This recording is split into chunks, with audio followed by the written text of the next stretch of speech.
মুখ্যমন্ত্রীর কাছে সরকারের কাছে আবেদন করেছেন ঘর ছাড়াদের বাড়িতে ঢোকাতে হবে।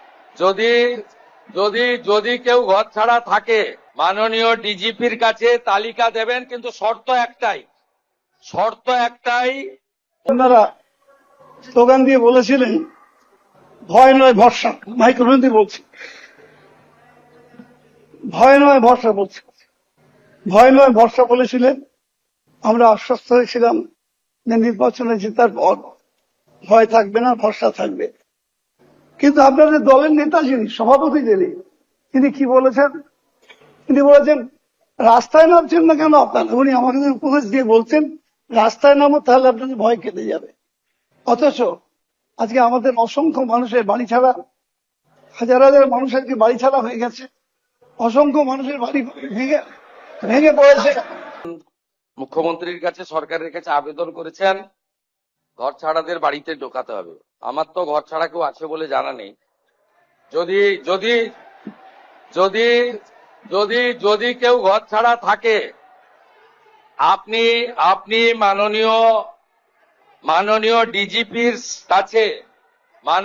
ডিজিপির কাছে তালিকা দেবেন, কিন্তু শর্ত একটাই ওই ব্যক্তির বিরুদ্ধে 2021 সালে নির্বাচন পরবর্তী সন্ত্রাসের যে 12,500 এফআইআর হয়েছিল তার কোনো অভিযোগ নেই। একদম পরিষ্কার শর্ত, যার জন্য জাস্টিস মঞ্জুরা চেল্লুর নেতৃত্বে কলকাতা হাইকোর্ট যে কমিটি করে দিয়েছিল, সিট তৈরি হয়েছিল, ভবানী ভবনে টেম্পোরারি অফিস হয়েছিল। আপনি তালিকা দেবেন, তার মধ্যে যদি সম্মানীয় রাজনৈতিক ব্যক্তিত্ব থাকে যাদের বিরুদ্ধে 2021 পোস্টপোল ভায়োলেন্সের অভিযোগ নেই, তাকে সসম্মানে এলাকার বিজেপির বিধায়ক এবং এসপি গিয়ে বাড়িতে ঢুকিয়ে দিয়ে আসবে। আর যদি 2021 পোস্টপোল ভায়োলেন্সের অভিযোগ থাকে, তাকে সরাসরি জেলে যেতে হবে।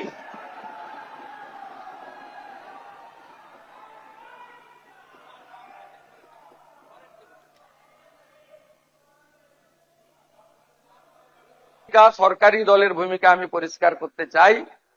সংখ্যায় আপনারা অনেক কম হলেও আমরা 50-50 যে ভাগ আছে সেটা থেকে সরে যাব না।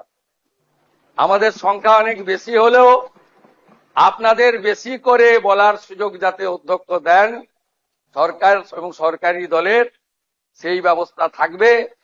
আমি মুখ্যমন্ত্রী হিসেবে মাননীয় বিধায়কদের কোন দল থেকে জিতেছেন বড় কথা নয়, মন্ত্রীদের সঙ্গে মিট করবেন। যদি না আপনাদের দলের আপত্তি না থাকে, মন্ত্রীদেরও বলবো বিরোধী দলের বিধায়করা অ্যাপয়েন্টমেন্ট চাইলে দেবেন। এলাকায় মন্ত্রীরা গেলে যে দলেরই বিধায়ক হন তাকে খবর দেবেন।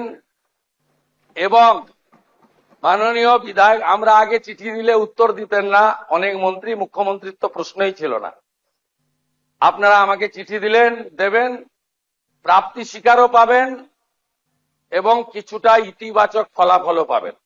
আশ্বস্ত থাকুন, ভারতীয় জনতা পার্টি 21টা রাজ্যে মাননীয় নরেন্দ্র মোদীজির মার্গদর্শনে যেভাবে সরকার চালাচ্ছে, এই সরকারও তার অন্যথা করবে না। সবাই খুব ভালো থাকবেন। ভারত মাতা কি বন্দে।